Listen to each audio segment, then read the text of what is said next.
né? Então, a gente tem segurança, estamos no mar. E você pode mandar pergunta, manda opinião. Aqui não tem nada, não tem nenhum problema. O Gabriel está ali ajudando a acompanhar. A qualquer momento ele dá um jeito de avisar aqui, né? Ou atira um chinelo na cabeça do índio. Olha, aqui tem recado, homem. Hã? Luiz, o Luiz das baterias, que eu sou acostumado mais com o teu pai, né? Bacana do Luiz, que cuidava dos meus cacos velho quando eu era guri. Eu vim de Espumoso para vir ali para fazer regulagem. Não sei se tu também não é tão novo assim, né? Não. Luiz? Boa noite. Boa noite. Boa noite a todos. Se sinta à vontade, porque é um momento muito especial. Antes, o Daniel se lembra? A gente via na Semana Farroupilha, no garimpo da tradição, e volta meio passado, tiver arrastava a correr lá, né? Vamos lá pro Luiz. É hora de viajar. O pessoal vem de um período cheio de problemas, que se mantinha em casa, aquela toda conversa do vírus, aquela coisa toda, mas agora ele está com vontade de viajar. Mas todo cuidado é pouco, Luiz. A gente sempre bate muito nessa tecla da manutenção preventiva, né? Que a manutenção preventiva, ela não elimina totalmente, mas ela diminui muito o risco de tu ter um problema na estrada, né? Tem peças móveis do veículo que às vezes tu não consegue adivinhar que elas vão dar problema, né, durante o percurso, mas 90% dos problemas que podem vir a acontecer, tu consegue prevenir eles com a manutenção preventiva. Não só isso, né? Muitas vezes a gente tem visto muito acidente. Para mim, eu acho que pode ser que eu esteja exagerando, mas a impressão que eu tenho é que os acidentes estão acontecendo muito em número maior. E aí tu vai olhar os carros que bateram ali, tu percebe a condição que tem, às vezes, no momento que tu tem que usar o teu reflexo para escapar de uma batida e o veículo não obedece. Muitas vezes, um veículo que não fez uma manutenção correta de freio, de suspensão, já tem uma deficiência de amortecedores, né? Tem fadiga no sistema, ele vai ter uma eficiência menor. Então, no momento de risco que tu precise, uma frenagem de emergência ou uma resposta rápida ao volante, como tu falou, talvez tu não tenha essa resposta e isso aí possa ser um provável causador de acidente, né? Infelizmente, passamos hoje aí no nosso país por um momento de crise que acredito que muitas pessoas têm a intenção de manter seus carros em dia, mas às vezes não conseguem, né? Porque hoje, depois desse estado de pandemia, tudo aumentou muito, tudo encareceu bastante, então hoje em dia fica um pouco mais difícil a pessoa manter essa manutenção. Antigamente se tinha o hábito da manutenção preventiva, então praticamente o mês de outubro e novembro nós tínhamos agendado quase todo mês para aquela antiga manutenção de férias, né? O pessoal colocava pneus novos, revisava o carro, balanceamento, geometria, né? O Passatão do Paulo fazia limpeza de carburador para viajar. Verdade. Né?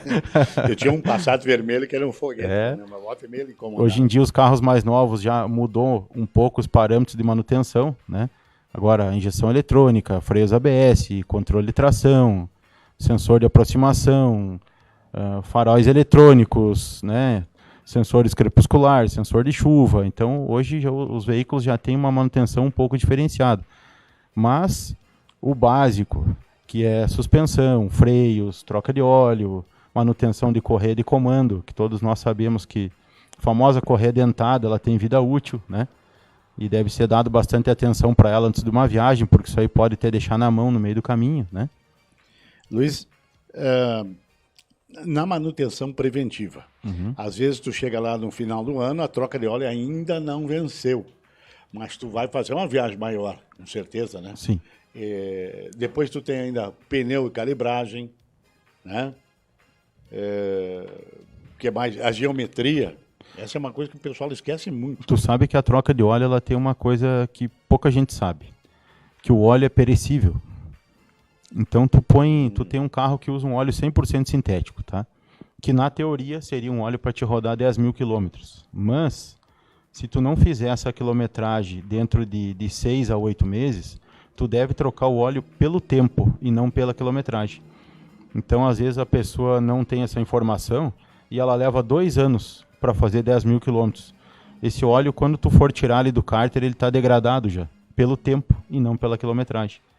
Então, o ideal seria a pessoa fazer a troca de óleo a cada 6 meses.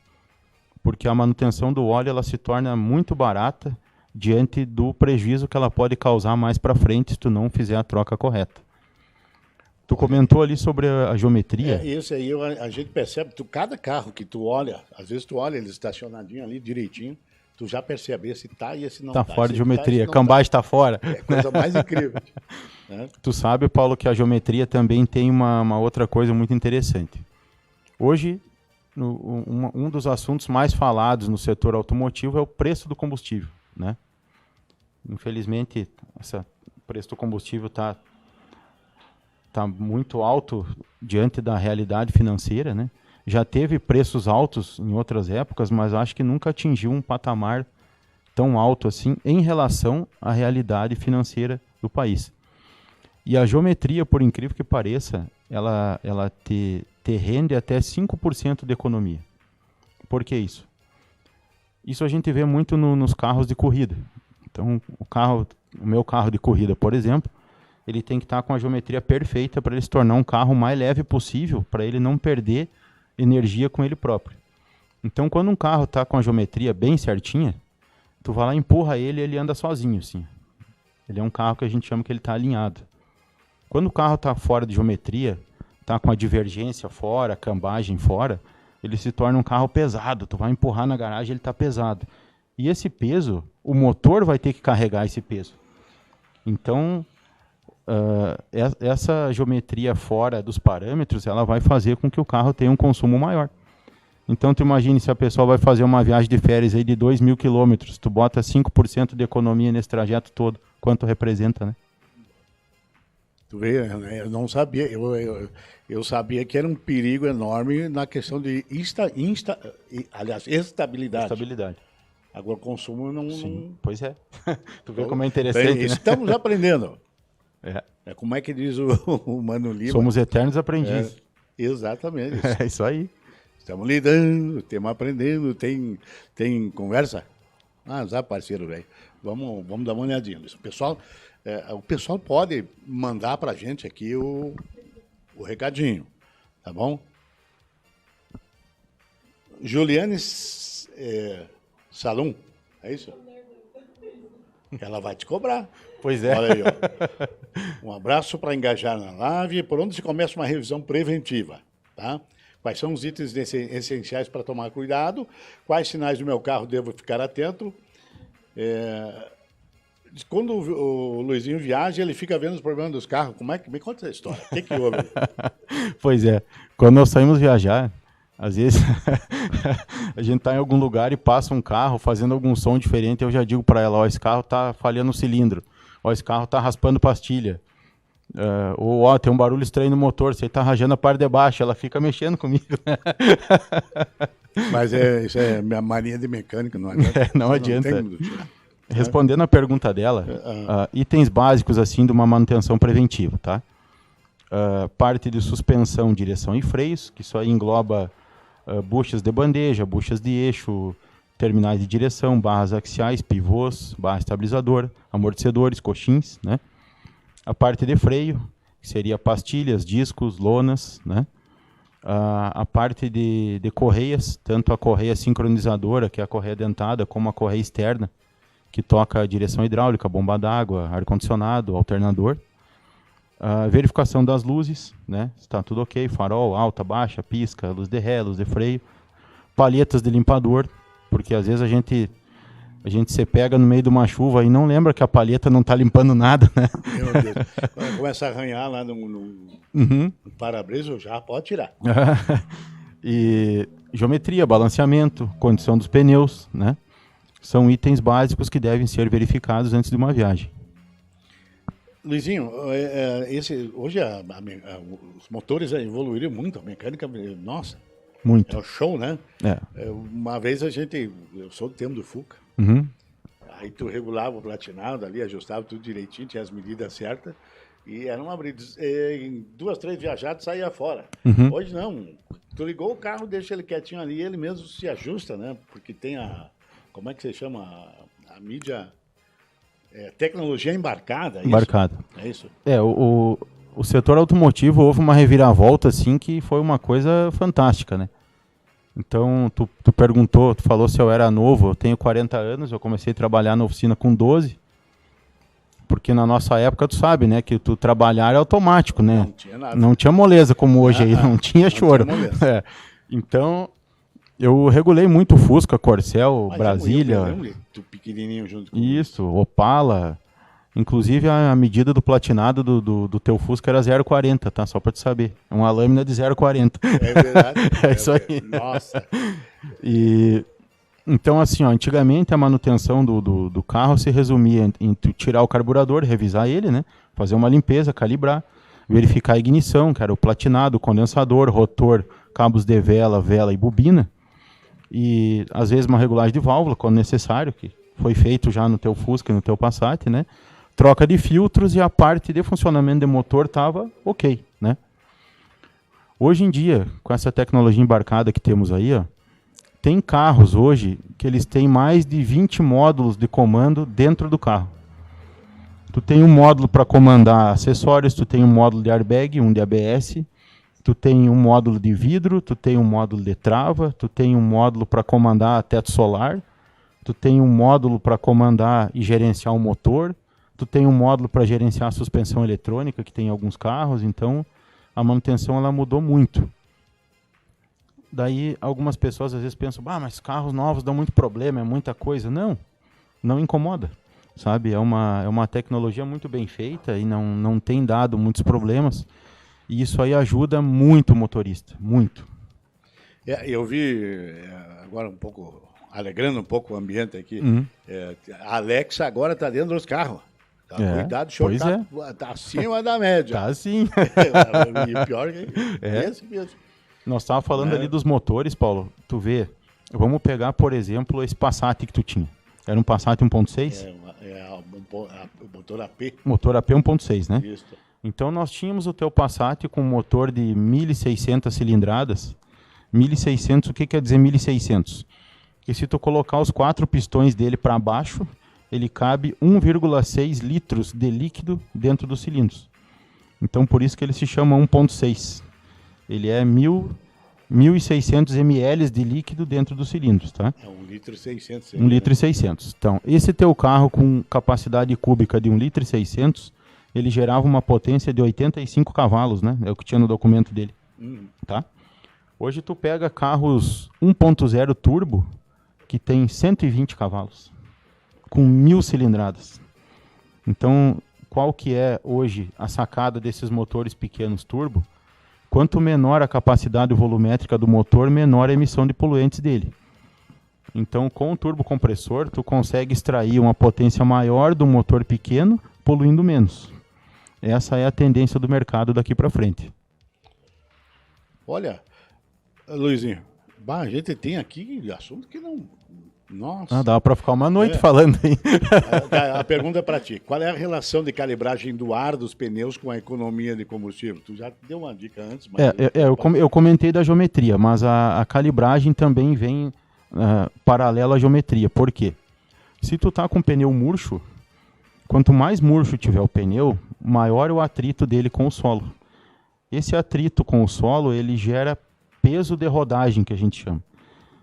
É a mesma coisa. Se tu deixar o teu carro com 20 libras, tu tentar empurrar ele, tu vai ver que ele está pesado. Se tu colocar 30 libras no pneu dele, tu vai ver que ele fica solto. Ele fica leve para empurrar. Então, tu deve de andar sempre com a calibragem adequada para o teu veículo. Não existe uma calibragem padrão. Isso vai de acordo com o peso do veículo. Então, tu tem um veículo, um hatch pequeno, tá? Um carro em torno de 850 mil quilos. Se tu andar com 30, 32 libras nele, tu tá com uma calibragem correta para aquele peso. Se tu tem um sedã, que é um carro lá de 1.200, 1.300 quilos, tu já tem que andar com 35 libras, 36. Isso está informado no manual do proprietário e também tem aquelas plaquinhas na carroceria do carro que falam da libragem do pneu. E ele influencia, sim, também na questão do consumo de combustível. Outra pergunta. Depois nós acertamos a conta. Tá, vamos. Vai respondendo Tô aí. tomando, o Daniel tá tomando nota para mim. Tá anotando lá. Cada Isso. ícone ele tá anotando ali. Os aditivos, nos Sim. carros antigos, né? Nós usávamos aditivo no radiador lá, né? Uhum.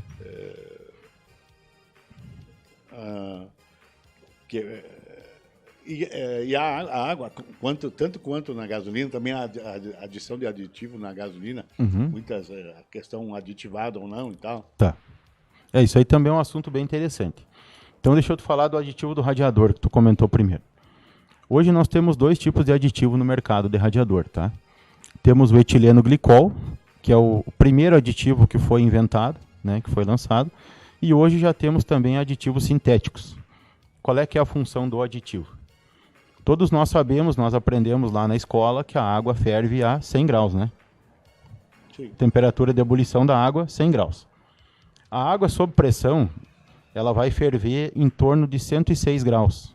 Como ela está sob pressão, se eleva um pouco a temperatura de ebulição da água, vai ser em torno de 106 graus, tá?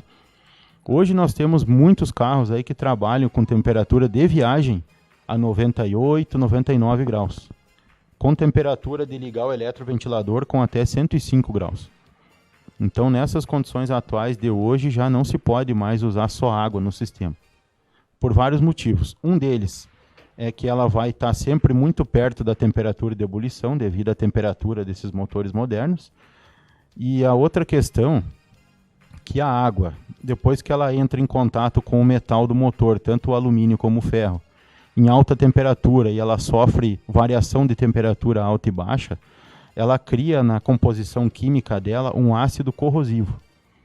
Então a água ela se torna um ácido que vai corroer as partes metálicas do motor. E o aditivo tem a função de inibir isso. Então o aditivo ele tem 3 funções. Função antifervura, porque ele eleva a temperatura de ebulição da água de 106 para 130 graus. A função anticorrosiva, que ele vai inibir tanto a ação do cloro da água, como dessa variação química dela, que ela se torna um ácido. E também a função para nós aqui no Rio Grande do Sul, que vale, que é a anticongelante. Ela não deixa a água congelar no inverno. Então, se o teu carro ficar posado lá de fora e sofrer uma temperatura muito baixa durante a noite, o aditivo não vai deixar essa água congelar. Luizinho, Oi. Quer falar sobre o aditivo do combustível? Tá. Mas qual é a diferença? Tem a questão de preço, é algum centavinho, alguma coisa? Isso aí adianta para alguma coisa? A gasolina aditivada, ela funciona assim, ó, tanto a gasolina como o álcool aditivado, que a gente tem pouco aqui na região, o álcool aditivado, o diesel aditivado também. Então, o que é o combustível aditivado? Lá na refinaria, só sai um tipo de gasolina, a gasolina comum, tá? E a gasolina aditivada é adicionado à gasolina comum um detergente de limpeza. Então a propriedade da gasolina aditivada, ela é uma propriedade de limpeza. Ela tem alguns aditivos a mais que vão fazer a limpeza do carburador no carro antigo, do bico injetor no carro moderno, da linha de combustível, da bomba de combustível. Ela tem um aditivo de limpeza que vai manter o sistema mais limpo. Existe hoje algumas companhias que estão oferecendo uma gasolina com aditivo, né? Que eles falam que essa gasolina tem um poder de combustão um pouco melhor. Eu já não sei te informar com propriedade sobre isso, porque daí teria que ser feito um teste de potência dessa gasolina, né? Mas quando começou a gasolina aditivada, a ideia do combustível aditivado era um aditivo de limpeza que vai auxiliar na limpeza do sistema. E isso não quer dizer que essa gasolina... Nada a ver com potência, nem com aproveitamento de consumo, mas sim voltado à limpeza. Tá bom, eu agradeço. O Gabriel vai me ajudando a fazer a lida aqui. Eu quero agradecer e deixar à disposição do pessoal lá, Luiz, porque lá na tua empresa... Qualquer orientação, qualquer coisa que o pessoal quiser saber, e principalmente aproveitando agora que amanhã é dia 1º de dezembro, não deixe para depois, né? Vamos levar o carro lá para fazer a revisão a que vai habilitar o carro para viajar tranquilo, porque é a tua família que está ali, né? Eu diria assim, mais direto. Sim. O pessoal viaja, mas com segurança. Viaja com segurança. E sabe que viajar é muito bom, eu sou até suspeito de falar, tu também, né, comunga da mesma opinião, que nós adoramos queimar um combustível aí, com certeza, viajando e passeando, e nós nos colocamos à disposição. Isso aqui não é um merchandise, porque eu acho que mais importante do que clientes é ter amigos, né? Então nós estamos de portas abertas e estamos dispostos a ajudar todo mundo se alguém tiver alguma dúvida, quiser saber mais alguma coisa sobre o que nós falamos agora, ou quiser agendar um serviço, ou quer simplesmente examinar o seu carro para ver se necessita fazer alguma coisa, porque às vezes não necessita nada, né?